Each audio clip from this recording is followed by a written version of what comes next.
Assalamu alaikum, bienvenue sur le podcast de la Muslima Organisation Academy, le podcast qui t'aide à optimiser ton organisation pour pouvoir atteindre le succès que tu désires sans délaisser ta foi ni ta famille. Bi'idhnillah. Je suis Wissem, maman de 6 enfants, alhamdoulilah, et fondatrice de la Muslima Organisation Academy. Et dans cet épisode, je suis plus en compagnie de Sarah. Du coup, elle est très fatiguée, elle est en fin de grossesse, donc voilà, qu'Allah lui facilite, qu'Allah la préserve, elle et ainsi que toute sa famille. Amin. Et du coup, en fait, pour reprendre, le podcast en mode solo, j'hésitais entre 2 thématiques. J'avais envie de te proposer de faire un bilan parce que, ben, voilà, on est à mi-ramadan et en même temps, j'avais aussi envie de parler des menstrues parce que je sais que c'est souvent, un gros blocage, voilà, pendant ramadan, la période des menstrues, on ne sait pas trop quoi faire. Ça donne souvent un coup au moral et tout. Donc j'avais aussi envie de te parler de ça. Mais du coup, ben, avec ce qui s'est passé hier, subhanallah, j'ai choisi de d'abord te parler du bilan, enfin d'abord de faire le bilan avec toi et on parlera des menstrues demain, inch'Allah. Donc qu'est-ce qui s'est passé déjà dans un premier temps avant qu'on fasse le bilan ensemble? Ben, en fait hier, subhanallah, j'ai perdu mon oncle. J'ai mon oncle qui est décédé, donc vraiment qui habite vraiment, juste à côté. Alors en soi, même si ça fait 2 ans là, enfin plus de 2 ans qu'on habite juste à côté et tout, on n'a pas grandi ici, on n'est pas non plus, très, très proches et tout, donc je vais pas te dire genre voilà, c'était super émotionnel et tout, j'ai perdu des personnes plus proches, mais en soi, c'est la première fois que subhanallah, je me retrouve vraiment, hem ben, on va dire, au milieu de tout ce qui se passe, en fait, quand il y a un décès et en présence, en fait, d'un corps, quoi, subhanallah, mort et en fait, il s'est passé plusieurs choses, subhanallah. En fait, ouais, parce qu'on était les premiers sur place, parce que, ben, voilà, on habite vraiment juste à côté, donc du coup, j'ai ma cousine qui est venue me chercher, et en fait, subhanallah, il savait pas au départ s'il était, décédé ou pas, rahimahullah. Et donc en fait, on a dû attendre le médecin pour qu'il puisse valider en fait, son décès ou non. Donc en fait, pendant tout ce temps, ben, en fait, on était là quoi, avec la famille et tout à attendre le médecin et subhanallah vraiment, ouais, c'était la première fois en fait. Je me suis dit: «Mais subhanallah, vraiment, c'est la première fois que je suis là» et qu'en plus à ce moment-là, voilà, il était même pas, couvert et tout parce que, ben, il savait pas s'il était mort ou pas. Et je sais que ça peut paraître bizarre, mais en fait, à ce moment-là, enfin, il s'est passé 2 choses. J'ai vraiment eu 2 grosses réflexions par rapport à ça, subhanallah. Et en fait, ça peut paraître bizarre, mais la première réflexion, hem, elle était pas vraiment liée à un rappel de la mort et par rapport à moi, ma remise en question et tout. Mais vraiment, dans la première partie, on va dire, j'ai vraiment, subhanallah, pensé aux Palestiniens. Et vraiment, je me suis dit: «Mais subhanallah, en fait, je suis troublée là par un corps, subhanallah, qui en soi, alhamdoulilah, est mort naturellement de vieillesse, de maladie. Voilà, il a un corps, normal, entier, il y a pas de sang, tout ça». Et vraiment, j'ai pensé aux Palestiniens, je me suis dit: «Mais subhanallah, vraiment, c'est» on le sait, tu vois? On voit des images, tout ça, mais on le réalise pas vraiment. Je me suis dit: «Mais subhanallah, vraiment, ils voient des corps comme ça, de leurs proches, encore plus proches, quasiment voilà, souvent, peut-être que quotidiennement, ils voient des corps dans la rue, tout ça. Enfin, vraiment, ça a été un rappel par rapport à nos frères et sœurs, subhanallah, et ce qu'ils vivent et on parle de la Palestine, mais en vrai, voilà, dans tous les endroits où les musulmans, ils sont opprimés et qu'Allah leur facilite. Amin. Donc voilà, ça a été la 1re réflexion que j'ai eue par rapport à ça, de me dire: «Mais vraiment, subhanallah, on se rend pas compte des bienfaits d'Allah et voilà, des bienfaits dans lesquels on vit, subhanallah». Et ensuite, il y a eu une deuxième partie, puisque, ben, après il y a eu une coupure, le médecin il est venu, tout ça, i bref, voilà, ils se sont occupés du corps et tout. Donc après moi je suis rentrée parce que, ben, ça faisait un moment que j'avais laissé les enfants et tout, donc je suis allée voir les enfants, voir si tout allait bien et tout, puis après j'y suis retournée. Et du coup, dans cette deuxième partie, subhanallah, j'ai eu une toute autre réflexion parce que, ben, là, voilà, du coup, ben, le décès, il était annoncé, donc le corps, il était couvert et tout. Puis bon, les gens qui commençaient à venir voir la famille, tout ça. Et là, par contre, vraiment, je me suis dit: «Mais» j'avais vraiment parce que, subhanallah, on avait le corps comme ça en face de nous et là, je me suis dit: «Mais subhanallah, en fait, bientôt, ce sera toi».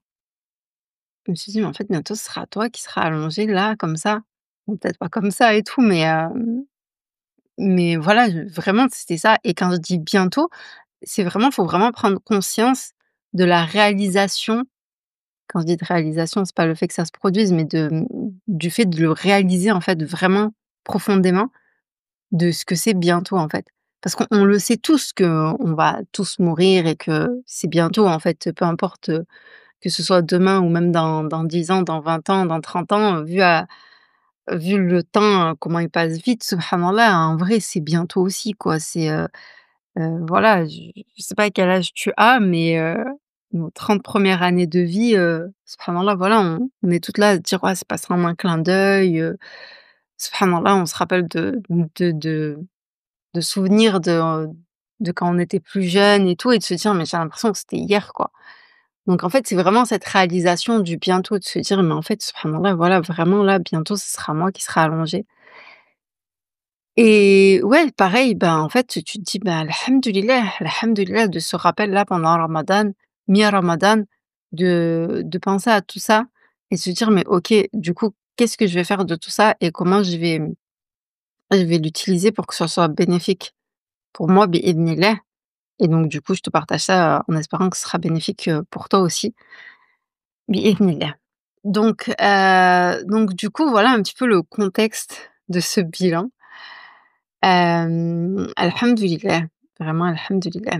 Donc ce que je te propose, c'est, ben, du coup, de faire ce bilan ensemble et pour faire le bilan ensemble, ce qu'on va faire, c'est que déjà, et ben, en fait, on va faire le point sur, tes objectifs, en fait, de base. Ça veut dire que certainement, en tout cas, j'espère que de base, avant Ramadan ou, en tout cas au début de Ramadan, ben, tu t'es fixé des objectifs qui sont assez clairs. C'est-à-dire, voilà, tu sais, en fait, qu'est-ce que tu as envie de faire, qu'est-ce que tu as envie de mettre en place pour que justement à la fin de ce mois de Ramadan, tu sois satisfaite, en fait, de ce que tu as fait. Sachant que bien sûr, quand je dis satisfaite, c'est un grand mot, on espère toujours faire plus, voilà, on est toujours triste que le mois de Ramadan, il se termine et tout, mais en soi, tu as une clarté sur OK, pendant ce mois de Ramadan-là, qu'est-ce que j'ai envie de faire? Qu'est-ce qui est important pour moi? C'est quoi mon focus? Et surtout, c'est quoi l'habitude que, j'ai envie de maintenir en fait, après le mois de Ramadan. Parce que le mois de Ramadan, c'est un petit peu, une course, ouais, je sais qu'il y en a qui sont un petit peu contre ça, mais en fait, c'est un fait, hein. C'est voilà, on va pas aller contre ça. Le mois de Ramadan, c'est un petit peu une course aux hasanat, en fait. C'est vraiment un moment où c'est facilité pour plein de raisons. Subhanallah, c'est facilité bi-idhnillah et donc du coup, il faut être quand même dans cette démarche de vouloir en faire le maximum, mais à côté de ça, il faut aussi avoir conscience et du coup mettre aussi un focus sur des choses que tu as envie de maintenir après Ramadan. Parce qu'il faut avoir conscience que de toute façon, tout ce que tu fais, tu pourras pas tout maintenir, hem, après, le mois de Ramadan, mais du coup, ne pas non plus, ben, comme on a l'habitude de voir, le jour du Eid déjà ça y est, il y a plus rien. Mais d'essayer de quand même garder, ramadan après ramadan bi-idhnillah et bah, à chaque fois au moins une habitude, au moins une chose que tu as mis en place, que tu as pris l'habitude de faire et que tu vas maintenir et c'est comme ça qu'au fur et à mesure, bi-idhnillah et ben, tu vas progresser en fait et tu vas avoir de meilleures habitudes spirituelles en tout cas, de plus en plus, grandes, de plus en plus profondes et tout bi-idhnillah. Donc déjà, voilà, j'espère que déjà cette première partie, elle est faite et donc du coup là, si tout ça, ça a été fait avant, ben, en fait, c'est de te poser, de faire le point. Je sais que là, subhanallah, déjà, mi-ramadan et même avant, je sais qu'il y en a plein qui sont déjà déçus et parce qu'on a, comment dire ça?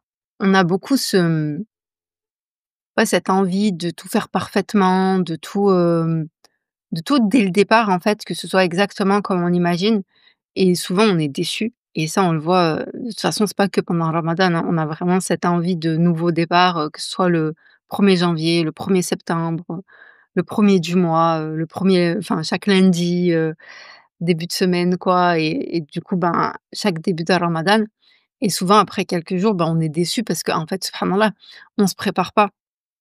On se prépare pas et donc du coup, on pense vraiment que parce que c'est le 1er janvier ou parce que c'est le 1er septembre ou parce que c'est lundi ou parce que c'est le 1er du mois de ramadan et ben, en fait, on va passer d'un état à un autre juste, parce qu'on est le 1er jour de tel mois ou de tel moment et tout. Alors qu'en réalité non, subhanallah, en fait, la date elle a changé, peut-être même que l'année elle a changé, mais en soi tu es la même personne qu'hier. Si tu as rien mis en place pour, préparer ton changement, le changement il va pas se faire en un claquement de doigts parce qu'on a changé de date.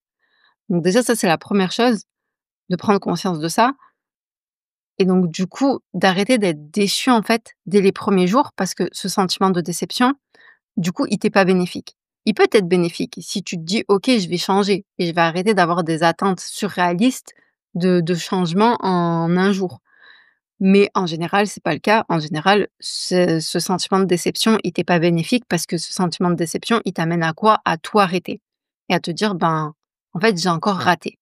Sauf que j'ai encore raté quand c'est quand tu attends chaque lundi, ben, tu perds une semaine. Quand tu attends chaque début de mois, bah, à chaque fois tu perds un mois, et quand tu attends, le 1er septembre, le 1er janvier ou le début de ramadan, en fait, tu perds des années. En soi, de toute façon, même quand tu attends, chaque lundi ou chaque début de mois, tu perds des années aussi parce que, ben, vu que chaque lundi ça se passe pas comme tu veux, chaque début de mois ça se passe pas comme tu veux, au fur et à mesure tu accumules des années où tu avances pas.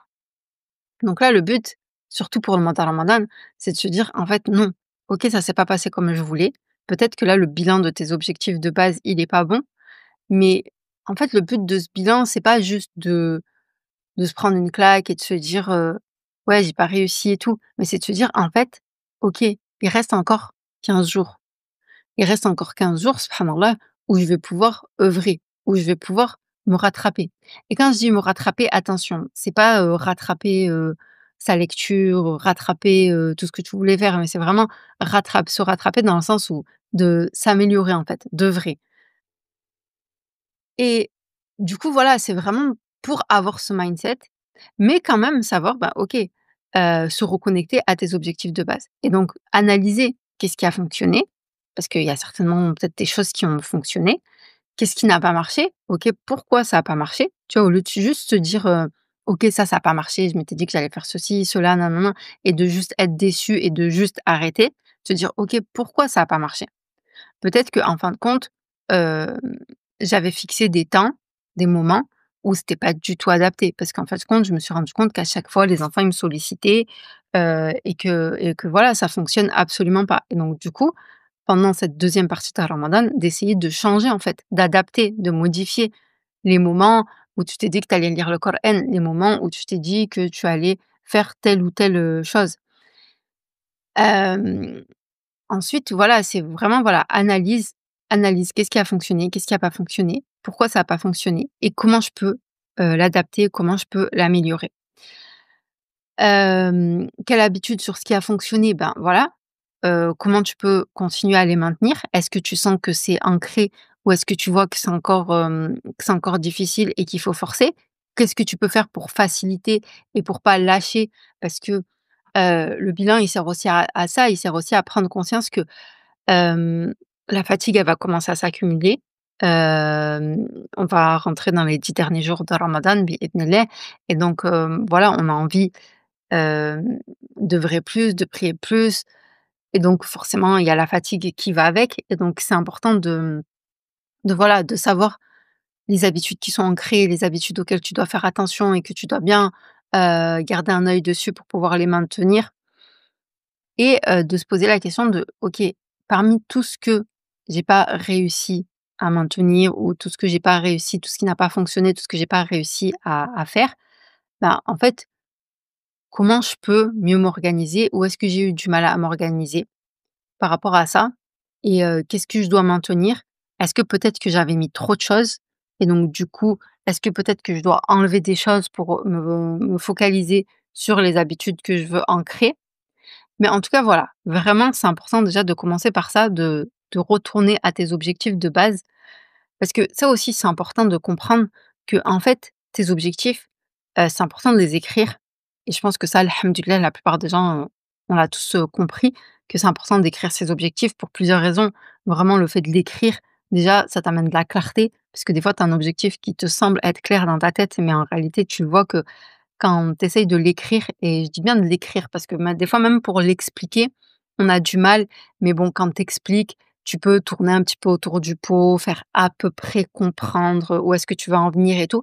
Alors que vraiment l'écriture, ben, à moins d'écrire, un long paragraphe, pour, expliquer un objectif et ben, il va falloir que tu trouves les mots justes, en fait. Et donc pour trouver les mots justes, il va falloir que tu clarifies encore et encore, c'est quoi ton objectif et c'est quoi vraiment qui est important pour toi et c'est quoi que tu veux atteindre. Donc c'est important de les écrire, ça que voilà, alhamdoulilah, comme je t'ai dit, je pense que la plupart des gens, ils l'ont compris. Mais c'est important en fait de rester connecté à tes objectifs.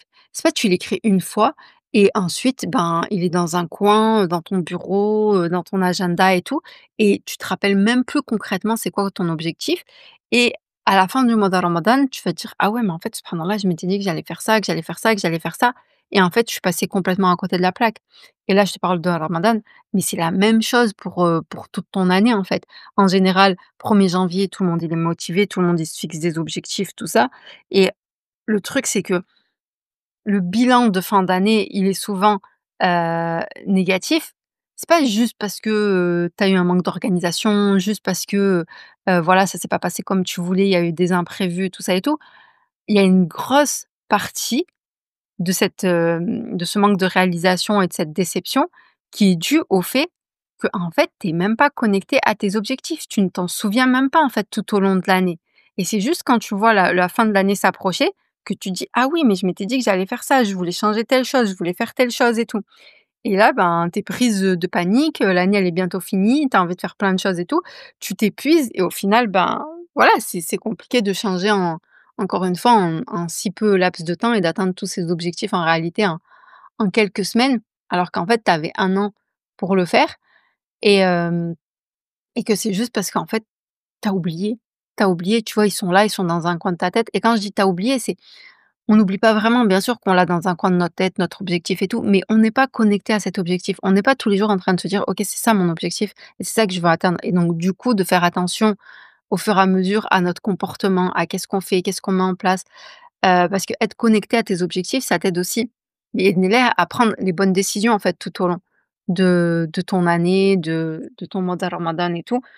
Alors que quand tu l'es pas, tu as ton objectif dans un coin de ta tête, mais ouais, tu zappes, tu as pas vraiment conscience de l'impact que tes décisions, ils vont avoir, en fait, sur l'atteinte de ton objectif et donc voilà, c'est important de maintenant de revenir à ses objectifs, de te dire: «En fait, alhamdoulilah, faire ce bilan-là, mi-ramadan, en réalité, c'est un cadeau». C'est pas, je dois pas rester sur ce sentiment de déception, mais c'est je sais pas, tu peux prendre ça un petit peu comme un renouveau départ, parce que je sais qu'on aime trop les nouveaux départs et se dire: «En fait, j'ai pas besoin d'attendre le prochain ramadan», parce que déjà, je sais même pas si je serai en vie, subhanallah, pour le prochain ramadan et donc d'avoir cet espoir de se dire: «Ouais, l'année prochaine, inch'Allah, biidhnillah, ce sera mieux et je vais réussir».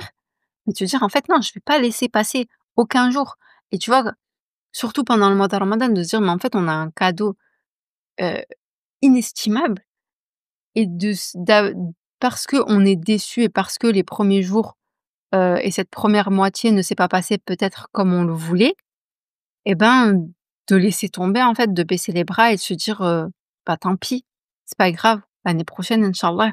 Encore une fois, on sait même pas si on sera en vie l'année prochaine, mais non, c'est de se dire: «En fait non» et là, on fait le bilan mi-ramadan, mais tu peux même encore faire 2 bilans parce qu'en réalité, moi, ce que je conseille de toute façon aux élèves de la Muslim Organisation Academy, ce qu'on fait, c'est que c'est des bilans toutes les semaines. C'est vraiment de prendre l'habitude de faire des bilans chaque semaine pour se poser et se dire: «OK, qu'est-ce qui a fonctionné? Qu'est-ce qui a pas fonctionné?» heu, voilà, se recentrer, réajuster par rapport à ses objectifs. Vraiment, ça passe par ça. Je sais que c'est un travail qu'on a du mal à faire, qui paraît pénible. Pour plusieurs raisons, parce que, ben, voilà, des fois, on a l'impression de pas avoir le temps, encore une fois, comme je t'ai dit, on a l'impression que, ouais, on a tout en tête, donc on sait à peu près, voilà, c'est bon, on a notre bilan en gros en tête.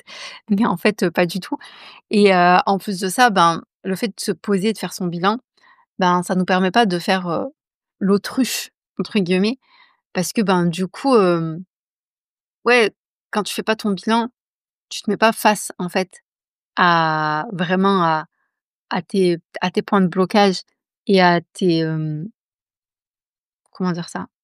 À tes, ouais, aux choses en fait que tu as pas réussi à faire. Tu as juste d'une manière globale un sentiment de déception, mais du coup ce sentiment de déception, tu as envie de le taire. Donc, tu vas voilà, tu vas passer à autre chose, tu vas continuer ton quotidien et tout et donc comme je t'ai dit au début, du coup il est pas du tout bénéfique. Alors qu'en fait, se faire mal un bon coup et de se mettre face à ses objectifs, de s'analyser et de comprendre, d'essayer de comprendre en tout cas, qu'est-ce qui a fonctionné, qu'est-ce qui a pas fonctionné, qu'est-ce que je garde, qu'est-ce que j'enlève, qu'est-ce que j'ajuste. Ça fait mal parce que, ben, du coup, voilà, tu es vraiment face à, ouais, à ce que tu as réussi à faire et à ce que tu as pas réussi à faire. C'est pas agréable, mais en tout cas, c'est ça qui va pouvoir te permettre d'avancer bi'idhnillah. Ensuite, bah, maintenant, une fois que tu as fait ça, c'est refixe-toi un plan, en fait. Refixe-toi un nouveau plan. Comme je t'ai dit, c'est limite, vis-le comme un nouveau départ, en fait. Et au lieu de juste maintenant, garder, des poids de tout ce que tu as pas réussi à faire, fixe-toi un nouveau plan pour la seconde moitié du mois de Ramadan, bi'idhnillah. Si tu as pris du retard, essaye de te focaliser sur l'essentiel, au lieu de vouloir tout rattraper. Comme je t'ai dit, là, ton objectif, c'est pas de te dire: «Je vais rattraper ce que j'ai pas réussi à faire avant», mais comment, en fait, je peux continuer à avancer et comment je peux progresser. Et encore une fois, toujours en essayant de rester dans un juste milieu de: «OK, c'est quand même le mois de Ramadan et j'ai quand même envie de me surpasser et de me dépasser, donc j'ai quand même envie de d'essayer d'en faire le maximum». Mais en même temps, en essayant d'être focalisé sur: «OK, c'est quoi mon focus? C'est quoi l'habitude que j'ai envie de garder après ce mois de Ramadan?»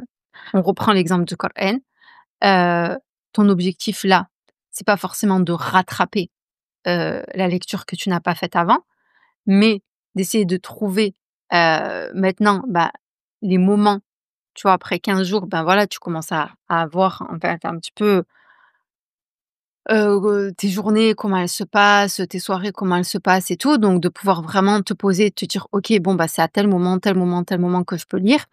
Je vois que, voilà, je peux lire, tant de pages et tout» et donc d'essayer vraiment de te dépasser là-dedans, et peut-être qu'en fait, en enlevant de ta tête le fait que tu dois rattraper, tu vas t'enlever ce poids de: j'ai du retard, je vais pas y arriver» et donc du coup, ta lecture, elle va être plus, plus légère, plus fluide, plus facile. Tu vas, plus facilement te poser et tout parce que tu vas pas être en mode, «Je dois rattraper» et donc peut-être même que biidhnillah, tu vas rattraper ton retard. Mais en tout cas, dans un premier temps, essaye de t'enlever ça et de te dire: «OK, pour l'instant, mon objectif, c'est pas de rattraper, c'est déjà de continuer à avoir ces moments». Parce que si le fait de te dire que tu vas rattraper, c'est trop lourd et qu'au final, tu arrêtes complètement, c'est pas le but. Donc voilà, déjà dans un premier temps, essaye de dire que tu vas pas tout rattraper, mais fixe-toi des moments réalistes maintenant. Et la deuxième chose, pour rester dans l'exemple du Coran, c'est de se dire: «OK, j'ai envie de garder en fait cette proximité, voilà avec le Coran, bah, quotidiennement, bi'idhnillah». Se dire: «OK, après Ramadan, en fait, comment je peux m'organiser pour que tous les jours j'ai ce contact avec le Coran? Que tous les jours je puisse continuer à lire, même un petit peu».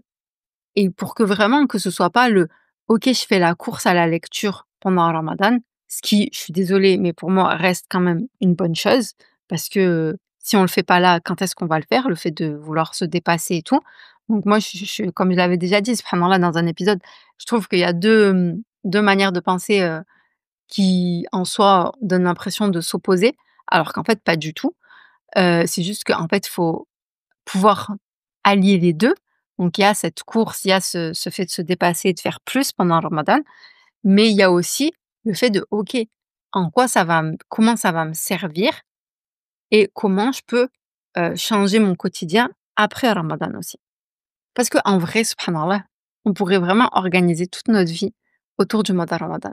C'est vraiment de se dire: «Subhanallah, En fait, on pourrait toute l'année se préparer, à accueillir le mois de Ramadan bi-idhnillah, en essayant de mettre en place des habitudes qui vont nous permettre de faciliter et d'œuvrer encore plus pendant le mois de Ramadan. Et le mois de Ramadan, lui, il est là pour justement être un tremplin qui te permette de te ressourcer, de prendre, des provisions et tout, pour essayer de tenir le plus longtemps possible dans ton année, bi-idhnillah, pour être une personne nouvelle, une personne changée, une personne qui a de nouvelles habitudes bénéfiques au prochain mois de Ramadan bi-idhnillah, pour que le prochain mois de Ramadan, eh ben, ce soit encore un plus grand tremplin. Je sais pas si tu vois l'image, mais vraiment moi je le vois comme ça et je me dis: «Mais en fait, subhanallah, vraiment, ta préparation de toute l'année te permet de vivre un mois de Ramadan, heu, plus épanouissant bi-idhnillah, et tes ambitions et ta détermination pendant le mois de Ramadan te permettent de maintenir en fait, ben, ton évolution tout au long de l'année bi-idhnillah». Donc vraiment, subhanallah, ouais, le fait de le voir comme ça, c'est, je sais pas, je trouve que c'est motivant, en fait. Ouais, c'est motivant et ça permet aussi de pas être dans cette, comme je te disais au début, ça permet aussi de pas être dans cette optique de se dire: «Ouais, en fait, c'est en soi, c'est juste, un moment où, j'ai mal commencé et donc je suis déçue et donc j'arrête». Mais en fait, de le voir comme un ensemble, en fait, qui fait partie, en fait, de ton année, de ta vie, de ton cheminement, en fait, de ton évolution bi-idhnillah, et donc enfin, en soi, tu peux pas arrêter. Tu peux pas juste te dire: «OK, ça a pas fonctionné comme je voulais, ben, j'arrête». Non, tu peux pas, en fait, subhanallah, c'est juste, tu dois réajuster.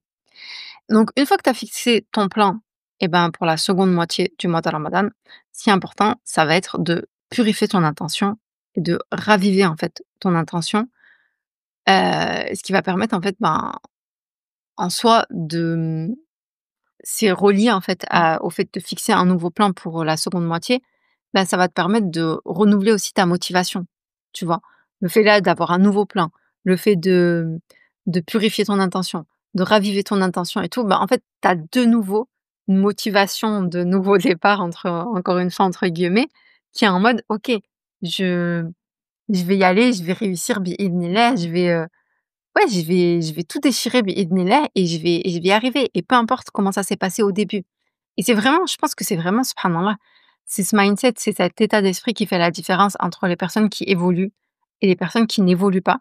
Et je parle même pas de réussite en soi, parce que la réussite, c'est propre à chacune, chacun a sa définition de la réussite. Il y a des choses qui sont importantes pour certaines, des choses qui sont pas importantes, pour d'autres. Donc on parle même pas de réussite, mais vraiment juste d'évolution, en fait. Parce que en fait, la vraiment, subhanallah, c'est, et je pense que de toute façon, ça fait partie de la réussite. C'est vraiment ouais, cette évolution, ce fait d'avancer, de s'améliorer, subhanallah. Et ouais, c'est vraiment cet état d'esprit qui te permet justement de t'améliorer. Parce que voir juste les points, où tu n'y arrives pas, on a beau te dire: «Oui, l'échec, hem, c'est bien, ça fait partie du process, faut apprendre à apprécier l'échec et tout». Je pense que c'est quelque chose qu'on arrive à faire quand on commence à évoluer, quand on commence à se rendre compte que après les échecs, alhamdoulilah, il y a la réussite et tout. Mais dans un premier temps, parce qu'en vrai, on l'a toutes vécu dans différents domaines de vie, mais des fois, on a du mal à faire le lien avec, quelque chose qu'on a envie de réussir là, maintenant, tout de suite. Mais vraiment de voir, subhanallah, cette évolution et d'être concentré sur: «OK, je veux juste évoluer, en fait. Je veux juste m'améliorer. Je veux juste que ce mois de Ramadan, il soit meilleur que l'année passée». Et peut-être que toi, ton mois de Ramadan, il sera meilleur que l'année passée, juste parce qu'en fait, tu auras pas abandonné en cours de route. Tu vois? Et déjà peut-être que juste ça, ce sera une grande évolution pour toi. Et le fait que tu pas abandonné en cours de route, Allah, il va te faciliter, et du coup, il y a forcément une habitude qui va en ressortir et que tu vas essayer de maintenir tout au long de l'année bi-idhnillah. Donc voilà, essaye de mettre l'accent sur, ben, ouais, sur la sincérité, on espère, heu, on demande à Allah qu'il nous permette d'être, sincères, amine, et la constance. Même avec peu d'actions, même en diminuant tes objectifs de base, mais d'essayer d'être constante parce qu'encore une fois, c'est comme ça que tu vas pouvoir, maintenir ces habitudes après Ramadan bi'idhnillah. Voilà, ben, j'espère que ce podcast, reprise en mode solo, te sera bénéfique bi'idhnillah. Qu'Allah nous facilite, qu'Allah nous permette d'œuvrer et de profiter, de cette deuxième moitié du mois de Ramadan bi'idhnillah et je te dis à demain inch'Allah, pour parler des menstrues bi'idhnillah. Assalamu alaikum wa rahmatullahi wa barakatuh.